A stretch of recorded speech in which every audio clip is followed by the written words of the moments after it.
Guys, we are hot off of AEW Wrestle Dream, and what a newsworthy show. I mean, come on, let's talk about it. Edge is all elite? Like, what? I am still losing my mind over this. I can't believe it happened. We're going to talk more about this towards the end of the video, but let's get into the match card. Now, y'all already know how AEW is, man. All Elite Wrestling will have 5 feuds and like 2 matches they could throw on the card. And then Tony Khan will look at that and say, let's add 5 more matches to the card. It's like the status quo. There needs to be 12 matches in total. And that's just for the main show. But no, on a real note, there's like 10 matches. I didn't see anything on the pre-show that was relevant. It didn't matter to me. But let's get into the main show now. The show did open with MJF versus The Righteous for the Ring of Honor World Tag Team Championships in a handicap match. Nobody came out to assist MJF. Nobody came out to be his tag team partner. It was a straight 2-on-1 match. As far as handicaps goes, I thought it was fine. MJF worked a 2-on-1 match the best way he can. He is I think he's a really good babyface. He's coming into his own each and every single week. He's getting the crowd behind him with the kangaroo kick and the 10 punches and the bites. Like, he's finding ways little by little to get the crowd to cheer him. And he's full on in that mode now, and I think he's embracing it, and it's great, and I love it. Through promo packages, The Righteous became a pretty credible tag team to go up against Adam Cole and MJF before Adam Cole got injured. So the real question was, how were they going to fare in this match? Because now if they lose to just one single person, you can say, oh, they lost to the AEW World Champion, but you still lost to one single person, and there's 2 of you. And yes, while MJF didn't score the cleanest of victories, he was holding Bro by the nuts. He was having the chair, doing the Eddie Guerrero spot and putting his foot on the ropes. He still beat 2 men. And it's like, I get it. They needed to get from point A to point B. Not the way I would have done it, but I get it. I would give this match 3 stars. It's a fine opening match to get the crowd warmed up. I would just hope that MJF actually main events the next pay-per-view and actually defends the world title on the next pay-per-view. But I guess we'll see. Eddie Kingston defended his Ring of Honor World and NJPW Strong Openweight Championship against Katsuri Shibata in what was a hard-hitting affair. It was chops, it was kicks, it was chops and kicks and suplexes, and yeah, that's really the gist of the match. The styles clashed in a fair enough way for this to be considered a good match, so I'm going to give this 3.25 out of 5 stars. Eddie Kingston retained, so moves on, both men. Chris Statlander defended the TBS Championship against Julia Hart. This match could have gone with either result and I would have not have been disappointed. I think Chris Statlander is having a really good reign. Julia Hart could definitely benefit given the momentum she has being a part of the House of Black.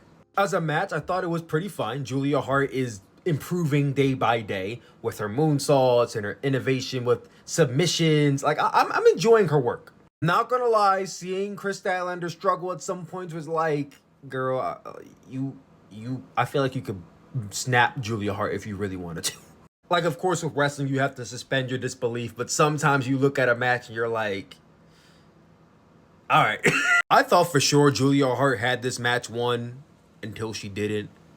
Statlander literally powered out of a submission, like using all of her strength, turned it into a tombstone, like that kneeling tombstone that Luchasaurus did against Darby on All Out. She did it here, double tombstone and pinned her.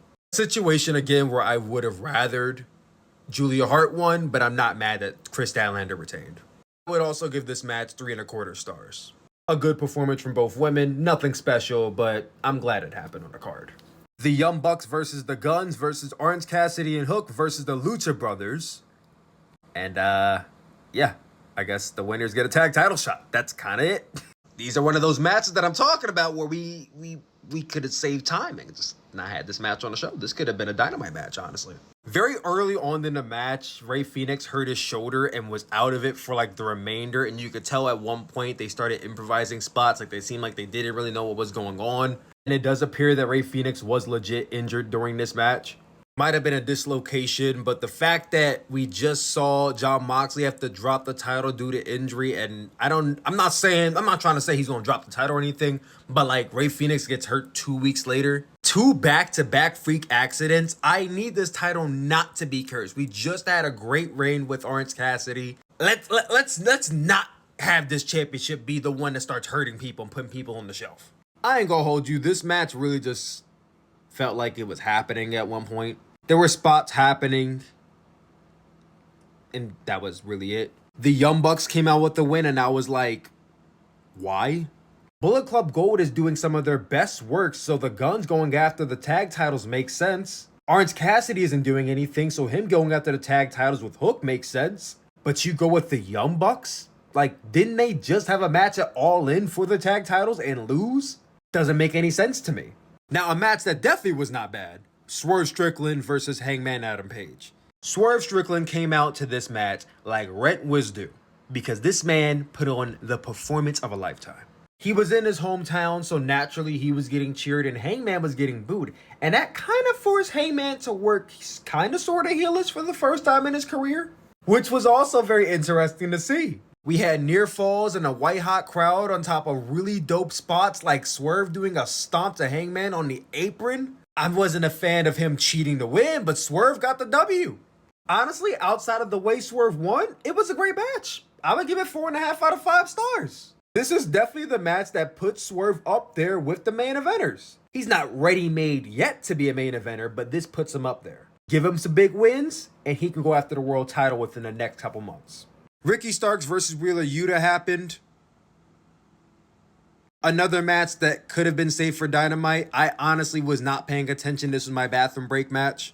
Bits and pieces I were paying attention to were fine, but for the most part, I wasn't really locked in at all. I'm going to say can't rate this match. We'll have to watch it back in a couple days, but I was locked in for Bryan Danielson versus Saber Jr., and I'm glad I was, because this was technical mastery.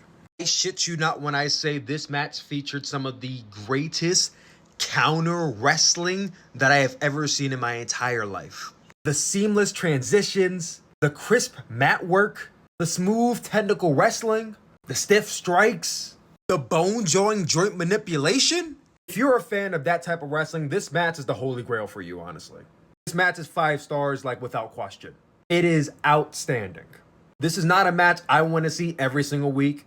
Honestly, I'm not even super crazy about these type of matches, but these two men went out there and proved why this type of wrestling needs to exist in wrestling. It's a complete standout on an AEW card. An absolute match of the year candidate. Chris Jericho, Kenny Omega, Kota Ibushi versus Sammy Guevara, Will Ospreay, and Konosuke Takeshita. This match was really good. Everyone had their chance to sign brights. They got their exchanges with all the people that were most important to them. Someone hit their finisher, and it seemed like a great time to end the match. And then they kicked out. And then it kept going and going and going and going and going. At 20 minutes, I clocked out. I'm like, all right, y'all dragging this match out way longer than it needs to be. By 17 minutes, you would have already gotten your fix of everything you wanted to see, so there was no reason for them to drag it out to 22 minutes. They did, and the Donkal's family got the victory. I'm going to give this match 2 3/4 out of 5 stars. It was on the cusp of being good, but it became overzealous. And it honestly ruined a lot of the match for me. And I feel like a lot of others would agree with that sentiment. FTR versus Aussie Open for the AEW World Tag Team Championships was a very good exchange. Aussie Open, honestly, is one of the best tag teams AEW has right now, and it went up against the greatest tag team AEW has right now. And while it's not the best match these two had with each other, I dare say it's up there. It's up there, and then they pass 15 minutes, and then it's like, all right, we starting to drag this match out too. What are we doing now? Much, much better than a 6-man tag, but also got overzealous at a certain degree. And then FTR won, and I was like, oh, okay. So you're giving us Young Bucks versus FTR again. Like, you had 6 tag teams on this show. You could have had so many different combinations of tag team title matches, and you are going with FTR versus the Young Bucks again? Okay. I'm going to give this match 4 stars. Really damn good. Could have been better. Don't know why we're doing this again. Alright, let's lock into Christian Cage versus Darby Allin from AEW Wrestle Dream. 2 out of 3 falls for the TNT Championship. It was the main event of the show, and honestly, it exceeded my expectations by a lot. We already know Christian Cage can put on really good performances, but he's just so good at working the crowd and just finding innovative new ways to get spots to work. Darby Allin is an absolute madman, but at this point, I'm going to start calling him an absolute buffoon because We'll talk about it in a second. The first fall, I found that hilarious. I loved the hell out of the first fall. Darby Allin literally takes his turtleneck and then pins him like, bruh. That was like, I've never seen that in any falls count anywhere, in any type of 2 out of 3 falls, or I've never seen that spot before. And it's like, it's smart, because why wouldn't you, if someone has a shirt on, why wouldn't you want to cover that vision? Like, it makes sense. I liked it. I thought it was unique, and I thought it was fun. Led into the second fall, where now they're really starting to get like in at each other, and then Christian is just throwing this guy around.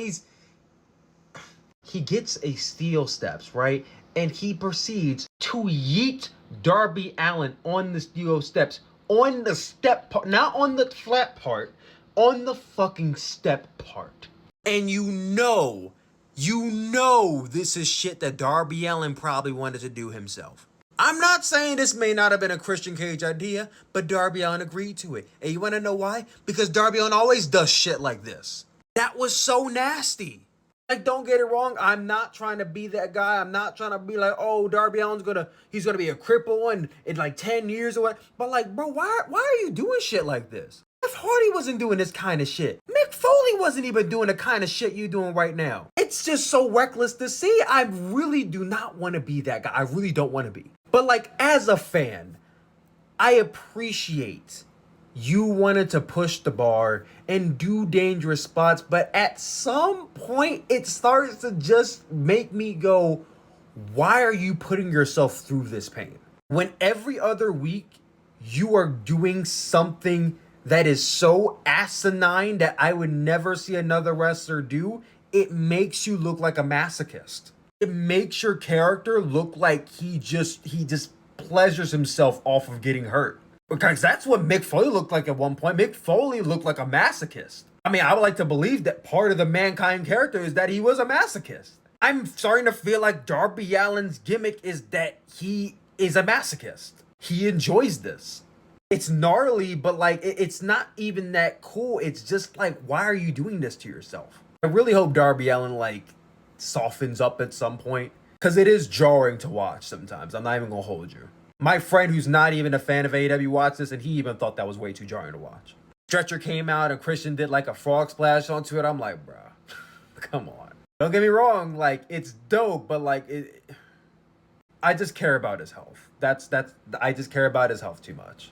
It's his body. He can do what he wants with it. I care too much. Maybe it's just that I care too much. I don't know. So Christian got the second fall after that point. Then it got into the third fall. That spot may have happened in the third fall. I'm not too sure. But now Christian's taking apart the ring. He's going at him. And then Nick Wayne comes out. And he's going to save Darby Allin. And then he turns. And he aligns with Christian Cage. I'm not going to lie, bro. I didn't see that shit coming. I know people in the chat were saying, oh, bro, I didn't see it coming. It was a swerve well done. Even though Nick Wayne's mom was in the crowd. And she was bad. But they were focusing on his mom an awful lot of times throughout this match. Like, I was concerned Christian was going to punch her in the face. That's how much we were focusing on her. Like, something bad was going to happen to our old moms. That's how much they were focusing on her. Little did I know, it was because Nick Wayne found himself a new daddy. And I guess she got somebody to call daddy too. In the midst of that turn, Christian Cage hit the kill switch and then pinned Darby Allin to retain the TBS Championship. TNT Championship. Listen, Jade Cargill went to WWE. Now we got somebody in AEW. Forgive me. After the match, Nick Wayne is beating down Darby, so then Sting comes out, and then Luchasaurus comes out and beats them down. Christian Cage grabs a chair, and then...